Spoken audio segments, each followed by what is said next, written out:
The number one thing that's ruining your disc golf game is your shot selection.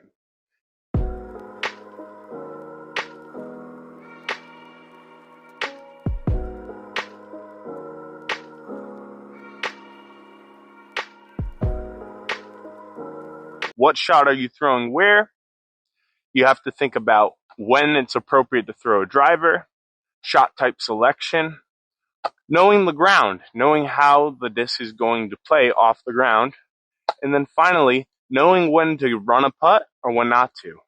That's the number one thing that's ruining your disc golf game, is your shot selection. Now, a lot of you would be determined down this fairway here to throw a fairway driver that's flippy, have it flip all the way over, hopefully birdie, right? Wrong. What you want to do is you want to take an approach disc on this hole.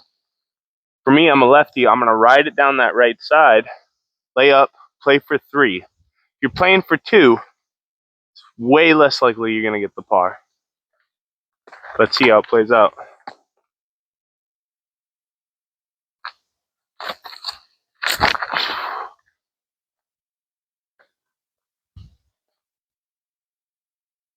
Just launch that thing into the stratosphere. Not really a good throw.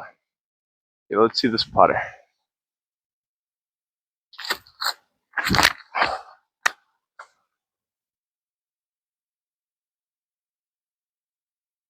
And even playing for par like that, you can even just take advantage of it and maybe get a bird look. So this was a fairway driver shot. Obviously, I threw it too high, but still, I'm about, we'll call it 90 feet to the basket, right?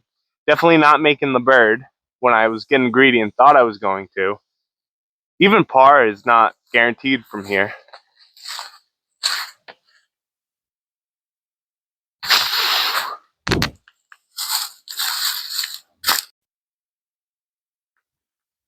Likewise, throwing the putter upshot here with my tempo, just something, some approach disc, slightly overstable, really safer shot, and I've got a bird look.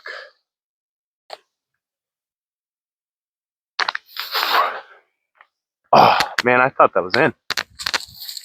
Here, this is a par 3, 230-foot hole.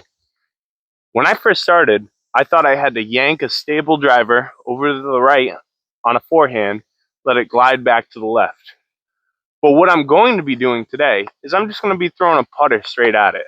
That gives me the highest likelihood chance of parring the hole, and you might even see me come out with a birdie with this. With this shot, I'm going to have a lot more trouble because I have to be aware of nose angle, be aware of power. It's just a way tougher shot. You want to make disc golf as easy as possible.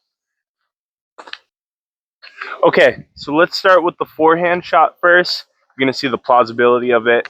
I used to think it was the best shot, but you'll see why I took this out of my game.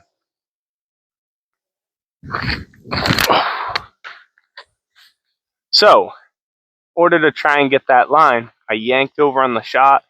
Now, best case scenario, I'm getting a par, but most likely a bogey, right? Why do that when I can just take this putter, throw it down the middle, and at worst case scenario, I get a par?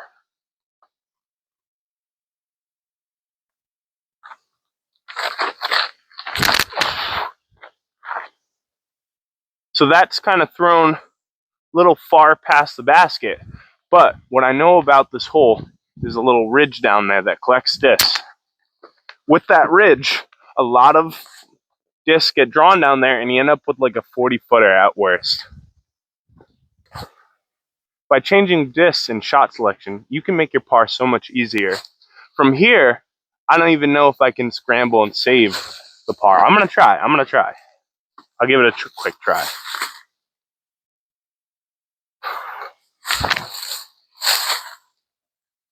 Yeah, a little too burned over, but that's the best I can make do. So that's an automatic bogey.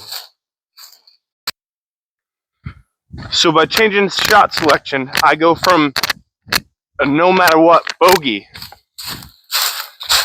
to actually a semi-look at par. I mean, a semi-look at bird. Might be able to sneak a bird in here, but I'm happy with par.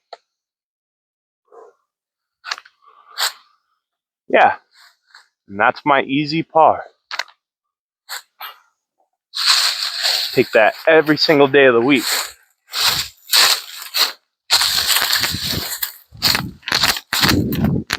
This hole, 320 feet, it's a par 3. What you see is it dips down before it gets to the basket. I used to think I had to drive with a distance driver on this hole because I thought, all right, I need the distance to get there. I got to make a putt, maybe save a bird, have an easy par. But really, that's not reliable. Your percentage of doing that is very low. What's better is to take a stable or straight disc, throw it down the gap, and play it where it lies, right? Because I bet you the distance between these two is only going to be about 40 feet for me. I don't have the furthest arm. But let's see, I'm going to start off with the distance driver.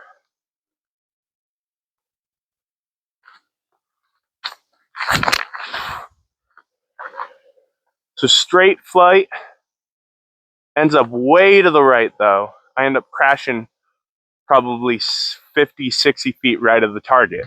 Now, when you have a straighter disc, it's a fairway driver, you can do something like this. Even though I pulled it over, it's going to come back down into the fairway. I'm going to have an easier shot at par, shot selection. So what you'll notice is shot selection with the distance driver, my DD, I ended up way right of my target, not even in the right spot, and it didn't warrant me any distance. Because if I pick up this distance driver here, and I go over where my fairway driver landed,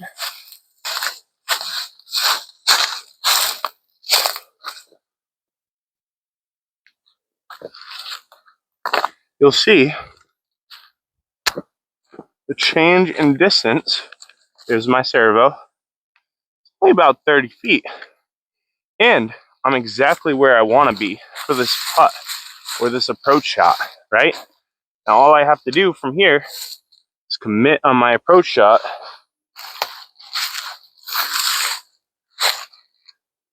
and I've got this in the bag. So here I'm going to take my Zone OS, just chip it up, get to the basket for my par. I'm not going to do anything crazy. I want to get there.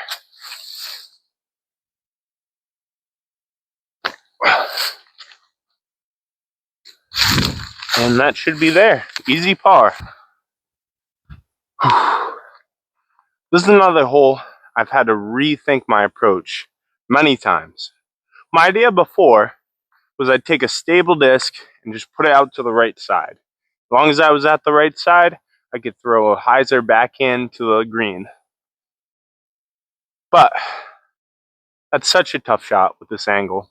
I mean, even when I first started, I thought, okay, let me just throw the flippiest thing out there, try and get it as close to the rock. That's not manageable for me. That's such a low percentage shot. So here's an example.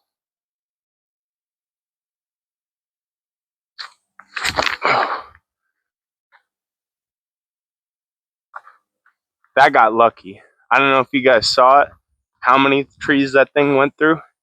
Who knows how many times out of 10 I'm getting that. So my new idea, my shot selection for the shots I want to throw, I'm going to take this FD here, and I'm just going to put it down the left gap as straight as I can. And, you know, if I do that, I'm going to end up somewhere where the approach is easier.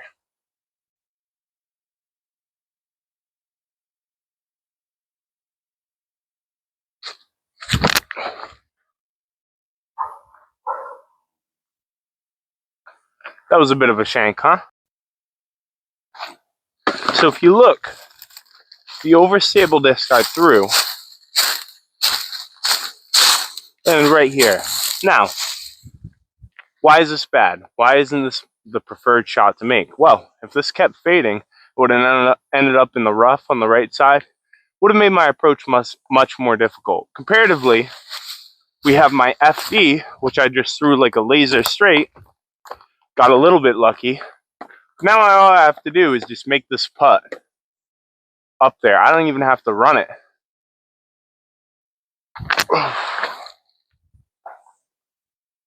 And that's up on top of the rock, and I've got my par. The simpler you make the game, the easier it's going to be. And that's the easiest par I will ever make. Okay, guys, we have hole 7, 250 feet, par 3. Now, shot selection should be comfortable for what's in your game, what's in your bag, right? I don't have a big forehand, so I've never thought about throwing this hyzer forehand line to the right of the basket. Because really with this hole, all you got to do is pass over the rock, and then the basket's probably about 100 feet past the rock. I used to throw a really flippy backhand like this.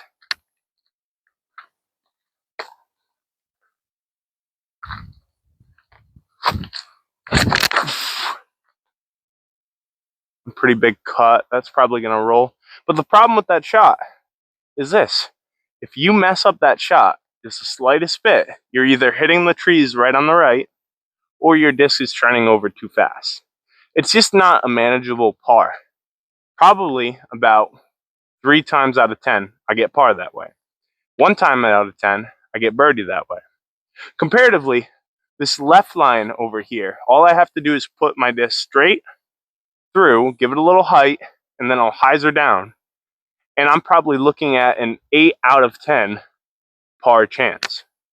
So let's see how that shot looks.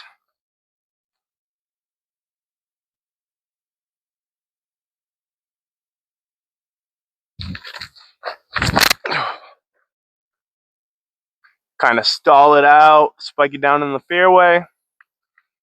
And that should lead me to a par. So when I approach this lie, all I'm going to do is take a chip up shot with my tempo. Just get it up to the basket. Doesn't have to be that hard.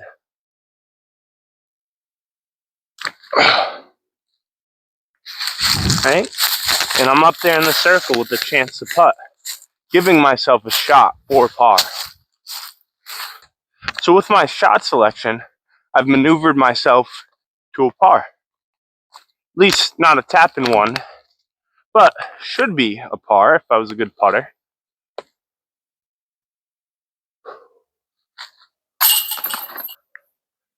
So this hole here, hole 8, par 3, 210 feet. Used to be that I'd just chuck a forehand out there, hope it'd die over towards the hill, hopefully hit my putt, right?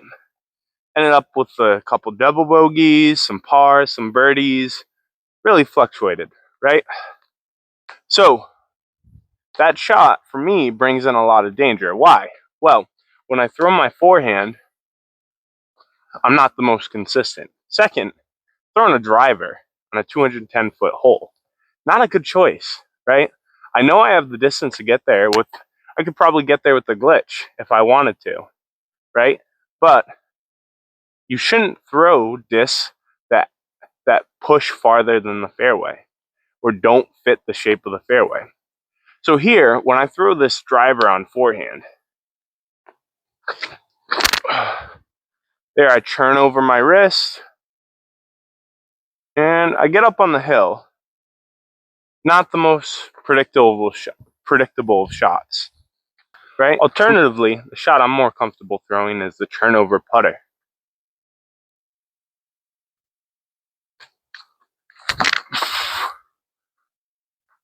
Where that will just coast, come down by the basket, right? See if that's repeatable. One more. My biggest dream is to ace on this hole. I know I'm going to get it one day. Who knows if maybe it's today.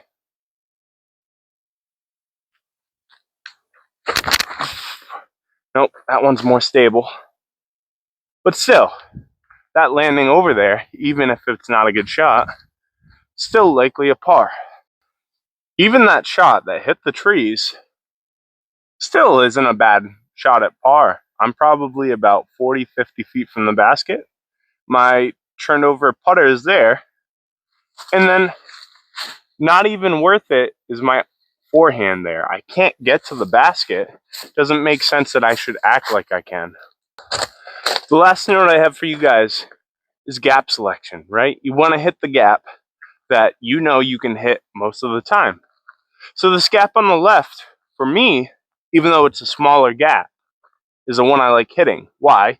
Well, the way my lefty backhand comes out, it pushes straight down the fairway, and then it pulls right, and there's an opening over there. For me, there's no way I'm making this right gap here.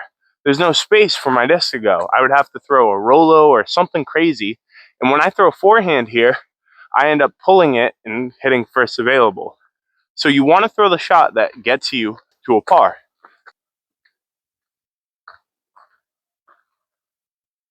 I'm going to throw my FD backhand on second thought. Just put it straight down the fairway.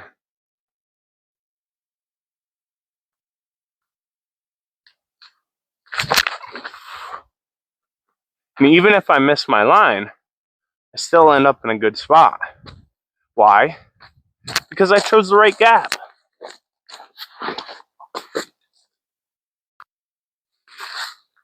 So, my upshot here. You normally think for a lefty here, I'd want to step out and throw a forehand, right? Well, in this case, you probably have a mixed opinion. I wouldn't throw a forehand though.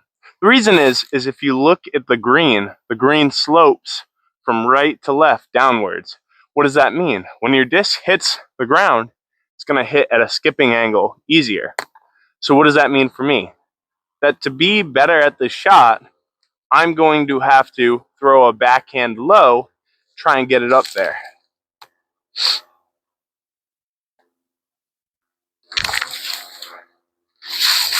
A little higher than I wanted, right? But let's see if I can do it. When that disc hits, it won't have much of a skip. Comparatively, if I threw the forehand from that spot, let's see how it would look. I'll try and get it up there. Where is that? About here?